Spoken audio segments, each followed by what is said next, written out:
नमस्कार. 9:30च्या बातमीपत्रात मी विजय कदम आपलं स्वागत करतो. सुरुवातीला एक नजर ठळक बातम्यांवर. भारताचे माजी नौदल अधिकारी कुलभूषण जाधव यांना हेरगिरीच्या आरोपावरून पाकनं सुनावलेल्या फाशीच्या शिक्षेला आंतरराष्ट्रीय न्यायालयाची स्थगिती. काश्मीरमधल्या शोपियान जिल्ह्यात आज एका लष्करी अधिकाऱ्याचा छिन्नविछिन्न अवस्थेतील मृतदेह आढळला.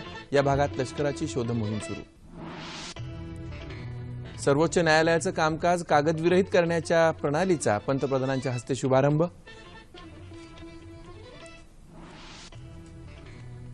तलाक मुद्द्याचं राजकारण करू नका, सुधारणा घडवून आणण्यासाठी पुढाकार घ्या, नरेंद्र मोदी यांचं मुस्लिम समुदायाच्या प्रतिनिधींना आवाहन.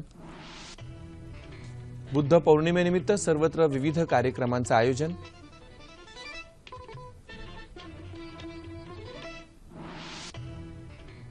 स्वाईन फ्लूमुळे राज्यात आतापर्यंत 185 जणांचा मृत्यू, पुण्यात सर्वाधिक 55 जण दगावले. यंदा मोसमी पावसाचं आगमन वेळेवर होणार, चांगल्या पाऊसमानाच्या अंदाजामुळे शेअर बाजारालाही तरतरी, निर्देशांकात 314 अंकांची उसळी. आणि भारताची क्रिकेटपटू झुलन गोस्वामीचा एकदिवसीय क्रिकेट सामन्यांमध्ये सर्वाधिक बळी घेण्याचा विश्वविक्रम. नमस्कार. आणि आता सविस्तर वृत्त. हेरगिरी केल्याच्या आरोपावरून पाकिस्तान सरकारनं माजी नौदल अधिकारी कुलभूषण जाधव यांना सुनावलेल्या फाशीच्या शिक्षेला आंतरराष्ट्रीय न्यायालयानं स्थगिती दिली आहे. या शिक्षेविरोधात भारतानं हेग इथल्या आंतरराष्ट्रीय न्यायालयात अपील केलं होतं. त्यानंतर लगेचच न्यायालयानं या शिक्षेला स्थगिती दिली. जाधव प्रकरणी पाकिस्ताननं आंतरराष्ट्रीय कायद्याचं उल्लंघन केलं असल्याचा आरोप भारतानं केला. व्यापारासाठी इराणला गेले असताना जाधव यांचं अपहरण करून त्यांना हेर ठरवण्यात आलं आणि बलुचिस्तानमधून अटक केल्याचा खोटा दावा पाकिस्ताननं केल्याचं भारतानं न्यायालयाला सांगितलं. पाकिस्ताननं जाधव यांना गेल्या वर्षी मार्चमध्ये अटक केली होती. गेल्या महिन्यात पाकिस्ताननं त्यांना फाशीची शिक्षा ठोठावली. जाधव यांना राजनैतिक सहकार्य करण्यासाठी भारतानं दिलेले 16 प्रस्ताव पाकिस्ताननं धुडकावले. परराष्ट्र व्यवहार मंत्री सुषमा स्वराज यांनी जाधव यांच्या घरी दूरध्वनी करून शिक्षेला स्थगिती मिळाल्याची माहिती दिली आहे.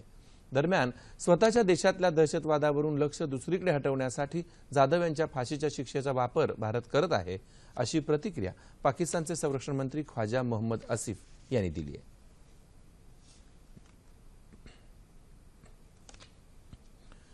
दक्षिण काश्मीरमधल्या शोपियान जिल्ह्यात आज एका लष्करी अधिकाऱ्याचा छिन्नविछिन्न अवस्थेतला मृतदेह आढळला. लेफ्टनंट पदावर असलेला उमर फैयाज हा अधिकारी लगतच्या कुलगाम जिल्ह्यातला होता आणि नातेवाईकाच्या लग्नासाठी शोपियान इथं गेला होता. त्यानंतर अज्ञात दहशतवाद्यांनी त्याचं अपहरण केलं होतं. लेफ्टनंट उमर फैयाज याचं अपहरण आणि हत्या भेकडपणाचं कृत्य आहे, असं संरक्षण मंत्री अरुण जेटली यांनी म्हटलंय. दरम्यान बारामुल्ला जिल्ह्यात रामपूर क्षेत्रात सीमेपलीकडून काल रात्री अतिरेक्यांचा गट घुसखोरीच्या प्रयत्नात असताना भारतीय लष्करानं त्यांच्यावर गोळीबार केला. अंधाराचा फायदा घेऊन अतिरेकी पाकव्याप्त काश्मीरमध्ये पळून गेले, अशी माहिती आज लष्करी अधिकाऱ्यांनी दिली. या भागात लष्कराची शोध मोहीम चालू आहे. 3 वेळा तलाक प्रथेच्या मुद्द्याला राजकीय रंग न देता मुस्लिम समाजानं पुढाकार घेऊन सुधारणा घडवण्याची जबाबदारी घ्यावी, असं आवाहन पंतप्रधान नरेंद्र मोदी यांनी केलं आहे. जमात उलेमाए हिंद या संघटनेच्या प्रतिनिधी मंडळानं मोदी यांची भेट घेतली तेव्हा ते बोलत होते. तलाकच्या मुद्द्यावर पंतप्रधानांनी घेतलेल्या भूमिकेबद्दल प्रतिनिधी मंडळानं त्यांचे आभार व्यक्त केलेत. भारतीय घटना नागरिकांमध्ये भेदभाव करत नाही, विविधतेतील एकता हेच भारताचं वैशिष्ट्य आहे, असंही पंतप्रधानांनी या शिष्टमंडळाला सांगितलं. शांतीचा संदेश देणारे तथागत गौतम बुद्ध यांचा जन्म, ज्ञानप्राप्ती आणि महापरिनिर्वाण या तिन्ही गोष्टी एकाच दिवशी म्हणजे वैशाख पौर्णिमेला घडल्या. म्हणूनच या दिवसाला त्रिगुणी बुद्ध पौर्णिमा असंही म्हणतात.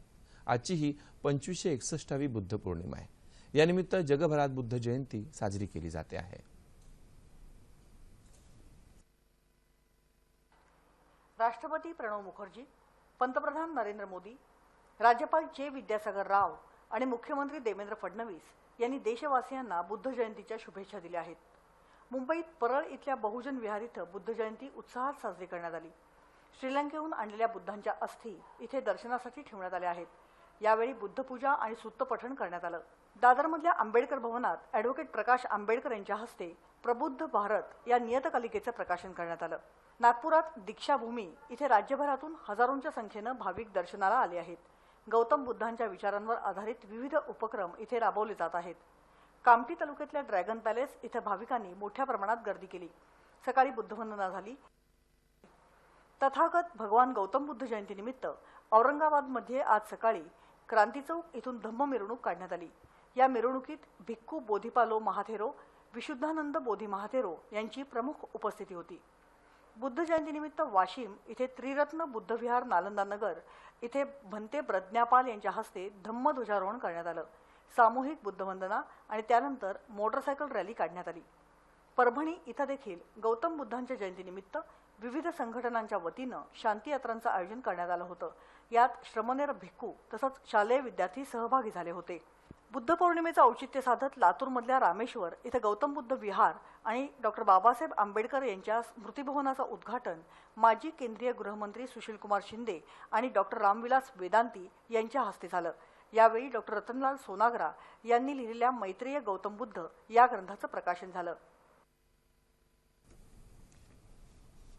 अवघ्या समाजाच्या कल्याणासाठी भगवान गौतम बुद्ध आणि डॉक्टर बाबासाहेब आंबेडकर यांचा संदेश समाजाच्या सर्व स्तरापर्यंत पोहोचवण्याची आज आवश्यकता आहे, असं प्रतिपादन राज्याचे सामाजिक न्यायमंत्री राजकुमार बडोले यांनी आज मुंबईत केलं। बुद्ध पौर्णिमेनिमित्त सामाजिक न्याय आणि विशेष सहाय्य विभागाच्या वतीनं आयोजित केलेल्या विश्वशांती रॅलीला काळा घोडा परिसरातून प्रारंभ झाला। रॅलीत सहभागी झालेल्या 2000 जणांना बडोले राज्यमंत्री दिलीप कांबळे यांनी मार्गदर्शन केलं। जगात आज आपण बघतोय की भौतिक याच्यातून बऱ्याच प्रमाणामध्ये स्पर्धा सुरू झालेली आहे, परंतु जी आत्मिक शांती आहे ती आजचा मानव प्रचंड मोठ्या प्रमाणामध्ये तो अस्थिर आहे आणि जगात जर पाहिलं तर प्रचंड अस्थिरता दिसते। अशा स्थितीमध्ये परमपूज्य बाबासाहेबांनी सांगितलेला समता स्वातंत्र्य बंधुत्वाचा उपदेश आणि महाकारुणिक तथागत भगवान बुद्धांनी सांगितलेला प्रज्ञाशील करुणेचा संदेश हा सर्वसामान्य लोकांपर्यंत जावा, हाच आज या शांती रॅलीचा मूळ उद्देश आहे। रॅलीनंतर गेटवे ऑफ इंडिया इथं आयोजित केलेल्या विश्व शांती परिषदेला केंद्रीय राज्यमंत्री किरण रिजिजू, रामदास आठवले यांनी मार्गदर्शन केलं। विश्व समता दिनानिमित्त आयोजित केलेल्या शांती परिषदेबद्दल महाराष्ट्र सरकारचं रिजिजू आणि आठवले यांनी कौतुक केलं। सबका साथ सबका विकास या धोरणामुळे संपूर्ण समाजाचा विकास होत असल्याचं प्रतिपादन या परिषदेत वक्त्यांनी केलं। सामाजिक न्याय विभागातर्फे आयोजित करण्यात आलेल्या विश्व शांती परिषदेत मुख्यमंत्र्यांनी आपलं मनोगत व्यक्त केलं। चेंबूर इथं सर्वोदय महाबुद्ध विहारातर्फे बुद्ध जयंती निमित्तानं विविध कार्यक्रमांचं आयोजन करण्यात आलं होतं। टिळकनगर परिसरात धम्म रॅलीही काढण्यात आली। बुलडाणा इथं धम्मगिरी बुद्ध विहारात ध्वजारोहण करण्यात आलं तर सायंकाळी शोभायात्रा काढण्यात आली।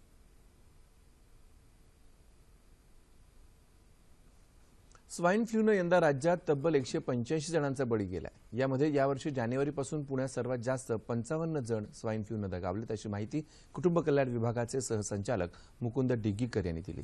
याआधी खोकला, ताप आणि थंडी अशी स्वाईन फ्लूची सामान्य लक्षणं समजली जात होती। त्यात आता गेल्या काही घटनांमध्ये पोटदुखी, घसा खवखवणं अशी लक्षणंही दिसू लागल्याची माहिती त्यांनी दिली। पुण्यानंतर नाशिक जिल्ह्यात 26 तर अहमदनगर जिल्ह्यात 17 जण दगावले आहेत। शाळांच्या उपाहारगृहांमध्ये जंक फूडवर बंदी असतानाच पोषक आहाराचं महत्त्व मुलांना समजावण्याकरता विद्यार्थ्यांचं समुपदेशन करण्याचा सल्ला शालेय शिक्षण विभागानं दिलाय। तर महाविद्यालयांच्या उपाहारगृहातूनही अशा पदार्थांवर बंदी आणावी असं विद्यापीठ अनुदान आयोगानं सुचवलं आहे। शाळा सुटली पाटी फुटली, शाळा सुटली पाटी फुटली, आई मला भूक लागली, भूक लागली। मुलांना शाळेत जाताना खाऊच्या डब्यात काय द्यायचं हा प्रश्न घरोघरीच्या आयांना पडलेला असतो। पूर्वी घराजवळच्या शाळेत मुलांना प्रवेश घेतला जायचा आणि शाळांच्या वेळाही अशा असायच्या की मुलं एकतर गरमागरम जेवायला घरी यायची किंवा जेवून शाळेत जायची। आता शाळेत जायचं म्हणजे मुलांना बस किंवा रेल्वेनं प्रवास करावा लागतो। शाळेच्या वेळाही बदलल्यात आणि स्त्रियाही नोकरीनिमित्त घराबाहेर पडू लागल्यात। त्यामुळे सकाळपासून संध्याकाळपर्यंत मुलांना काय काय बनवून द्यायचं हा यक्ष प्रश्न त्यांच्या पुढे असतो। त्यातूनच शाळेच्या उपाहारगृहात खायचा पर्याय मुलांना खुला झाला। उपाहारगृहात मिळणाऱ्या पिझ्झा, बर्गर यासारख्या चमचमीत पदार्थांची चटक लागल्यामुळे मुलांना घरच्या भाजीपोळी, पराठा, उपमा, पोहे याची रुची उरली नाही। शाळा, अभ्यास, शिकवणी वर्ग यापुढे मैदानी खेळांचा अभाव आणि अशा मेदयुक्त जंक फूडचं अतिसेवन यामुळे स्थूलपणा वाढून मुलं सुस्त व्हायला लागली। त्यांच्या स्मरणशक्तीवर परिणाम होऊ लागला। त्याचबरोबर मधुमेह, रक्तदाबासारख्या आजारांनी लहानपणातच त्यांचा ताबा घेतला। पोषक आहार ही निरोगी जीवनाची गुरुकिल्ली. म्हणूनच याचं महत्त्व प्रत्येकाला लहानपणीच कळायला हवं. सांगली जिल्ह्यातल्या पलूस इथं पाणी प्रश्नासंबंधी आज आयोजित केलेल्या सभेमध्ये प्रचंड वादंग होऊन काँग्रेस आणि स्वाभिमानी विकास आघाडीच्या कार्यकर्त्यांमध्ये जोरदार हाणामारी होली. तसंच दगडफेक होऊन एकमेकांवर बाटल्या फेकण्यात आल्या. यावेळी सहाय्यक पोलीस निरीक्षक अनिल शिंदे जखमी झाले असून घटनास्थळी मोठा पोलीस बंदोबस्त ठेवण्यात आला. गेल्या 15 दिवसापासून पलूसमध्ये तीव्र पाणी टंचाई जाणवते आहे. या प्रश्नी ग्रामस्थांनी काल एक बैठक बोलावली.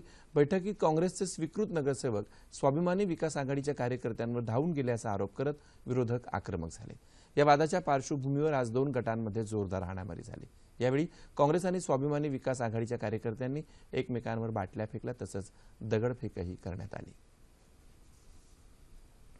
मुंबईत नालेसफाईच्या कामांबाबत आम्ही 100% असमाधानी असून कोणत्या नाल्यातून नेमका किती गाळ काढला जातो आणि तो कुठे टाकला जातो याकडे महापालिका प्रशासनानं लक्ष देण्याची गरज आहे असं मत मुंबई भाजपचे अध्यक्ष आमदार आशिष शेलार यांनी व्यक्त केलं. नालेसफाई पाहणी दौऱ्याच्या वेळी त्यांनी कंत्राटदाराकडे असलेल्या बनावट पावत्या उघड केल्या. भाजपच्या नगरसेवकांनी आज पश्चिम उपनगरातल्या नालेसफाईच्या कामांची पाहणी केली. मरोळ इथल्या आंतरराष्ट्रीय विमानतळाजवळच्या लेलेवाडी आणि कृष्णा नाल्याची पाहणी यावेळी झाली. या नाल्यातला गाळ कुठे टाकला जातो याची माहिती देताना कंत्राटदारानं पावत्या सादर केल्या. मात्र एकाच दिवशी मीरा भाईंदरच्या वजन काट्यावर वजन केलेल्या पावत्यांमध्ये तफावत असल्याचं उघड झालं. नालेसफाईबाबत प्रशासन गंभीर नाही असा आरोप करून आमदार शेलार यांनी प्रसारमाध्यमांसमोर कंत्राटदारांच्या बनावट पावत्या दाखवल्या. भारताची क्रिकेटपटू झुलन गोस्वामी हिनं एकदिवसीय क्रिकेट सामन्यामध्ये सर्वाधिक बळी घेण्याचा विक्रम केलाय. 153 सामन्यांमध्ये झुलननं 181 फलंदाजांना बाद करून गेली 10 वर्षे अबाधित असलेला विक्रम मोडलाय. ऑस्ट्रेलियाच्या कॅथरीन फिट्झपॅट्रिक हिच्या नावावर 109 सामन्यांमध्ये 180 बळी घेतल्याचा विक्रम होता. दक्षिण आफ्रिकेबरोबरच्या एकदिवसीय मालिकेत झुलननं काल कॅथरीनचा विक्रम मोडला. सोलापूर ज्ञानप्रबोधिनीचे विश्वस्त आणि हराळी प्रकल्पाचे केंद्र प्रमुख डॉ. वसी तथा अण्णा ताम्हणकर यांची प्राणज्योत काल रात्री 9:30च्या सुमाराला मालवली. सोलापूरच्या डॉ. वैशंपायन शासकीय वैद्यकीय महाविद्यालयाला रात्री उशिरा त्यांचा देह दान करण्यात आला. गेले काही दिवस ते आजारी होते. अण्णा ताम्हणकरांचा जन्म नाशिक जिल्ह्यातल्या पिंपळगाव बसवंत इथं झाला. पदवी परीक्षेत पुणे विद्यापीठाचं सुवर्णपदक त्यांना मिळालं. त्यांनी मानसशास्त्रात PhD संपादन केली. ज्ञानप्रबोधिनीमध्ये त्यांनी 52 वर्ष विनावेतन सेवा केली. बिहार तसंच किल्लारी या ठिकाणी झालेल्या विनाशकारी भूकंपामुळे बेघर झालेल्यांसाठी निवारा उभारणं, भूकंपग्रस्तांचं व्यावसायिक पुनर्वसन करणं अशी महत्त्वाची कामं त्यांनी प्रबोधिनीच्या माध्यमातून पार पाडली. हराळी या गावी प्राथमिक आणि माध्यमिक शाळा सुरू केल्या तसंच ग्रामस्थांच्या मदतीनं एकात्मिक शेतीचा प्रयोग त्यांनी यशस्वी करून दाखवला. माजी मंत्री राष्ट्रवादी काँग्रेसचे नेते अर्जुन तुळशीराम पवार यांचं आज मुंबईत प्रदीर्घ आजारानं निधन झालं. ते 80 वर्षांचे होते. नाशिक जिल्ह्यात कळवण मतदारसंघाचं प्रतिनिधित्व पवार यांनी केलं होतं. 1999 साली विलासराव देशमुख यांच्या मंत्रिमंडळात आदिवासी विकास राज्यमंत्री म्हणून पवार यांनी काम केलं होतं. त्यांच्या पार्थिवावर उद्या नाशिक इथं अंत्यसंस्कार होणार आहेत. संपूर्ण देशाला उन्हाच्या तीव्र झळा सोसाव्या लागत असतानाच सुखद गारवा देणारी वरुणराजाची बातमी आली आहे. यंदा मोसमी पावसाचं अगदी वेळेवर आगमन होणार असून 15 मे रोजीच अंदमान निकोबार बेटांवर या सरी बरसतील असा अंदाज हवामानशास्त्र विभागानं वर्तवलाय. जून ते सप्टेंबर 2017 या 4 महिन्यांच्या कालावधीत जवळपास सरासरी 96% पाऊस पडेल असा अंदाजही व्यक्त केला गेलाय. मोसमी पावसाच्या सुवार्तेचा आज शेअर बाजारावर अतिशय सकारात्मक परिणाम झाला. मुंबई शेअर बाजाराचा निर्देशांक 314 अंकांनी वधारला. आज बाजार बंद झाला तेव्हा शेअर बाजारानं 30,248 अंकांपर्यंतचा टप्पा गाठला होता. राष्ट्रीय शेअर बाजाराचा निफ्टीचा निर्देशांकही 90 अंकांनी वधारून 9,407 वर पोहोचला होता. देशात यंदा पर्जन्यमान चांगलं होणार असा अंदाज वर्तवला गेल्यानं भांडवली वस्तू आणि ऊर्जा क्षेत्रातल्या कंपन्यांच्या समभागांची जोरदार खरेदी झाली आहे. यंदाचा मोसमी पाऊस सामान्य राहणार असून आधीच्या 96 ऐवजी 100% पाऊसमान राहील असा अंदाज भारतीय हवामान खात्यानं वर्तवलाय. उस्मानाबाद इथं काल दुपारी गडगडाटासह अवकाळी पाऊस झाला. या पावसानं तापमानात काही अंशी घट होऊन वातावरणात गारवा निर्माण झाला. राज्यात गेल्या 24 तासात कोकण, मध्य महाराष्ट्राच्या काही भागात कमाल तापमानात लक्षणीय वाढ झाली आहे, तर मराठवाडा आणि विदर्भाच्या काही भागात किंचित वाढ झाली आहे. येत्या 2 दिवसात मध्य महाराष्ट्र, मराठवाडा आणि विदर्भात तुरळक ठिकाणी पावसाची शक्यता हवामानशास्त्र विभागानं वर्तवली आहे. तापमान अंश सेल्सिअसमध्ये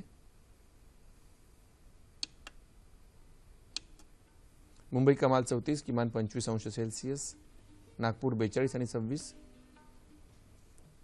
पुणे 40 आणि 21, औरंगाबाद 41 आणि 24, नाशिक 39 आणि 22, कोल्हापूर 37 आणि 23, रत्नागिरी 33 आणि 26, सोलापूर 41 आणि 24, अमरावती 42 आणि 28. शेवटी पुन्हा एकदा ठळक बातम्या.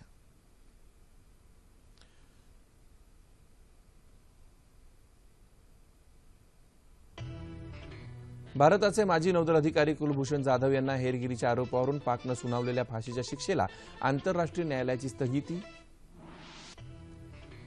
काश्मीरमधल्या शोपियान जिल्ह्यात आज एका लष्करी अधिकाऱ्याचा छिन्नविछिन्न अवस्थेतला मृतदेह आढळला. या भागात लष्कराची शोध मोहीम सुरू. सर्वोच्च न्यायालयाचं कामकाज कागदविरहित करण्याच्या प्रणालीचा पंतप्रधानांच्या हस्ते शुभारंभ. तलाक मुद्द्याचं राजकारण करू नका, सुधारणा घडवून आणण्यासाठी पुढाकार घ्या, नरेंद्र मोदी यांचं मुस्लिम समुदायाच्या प्रतिनिधींना आवाहन. बुद्ध पौर्णिमेनिमित्त सर्वत्र विविध कार्यक्रमांचं आयोजन.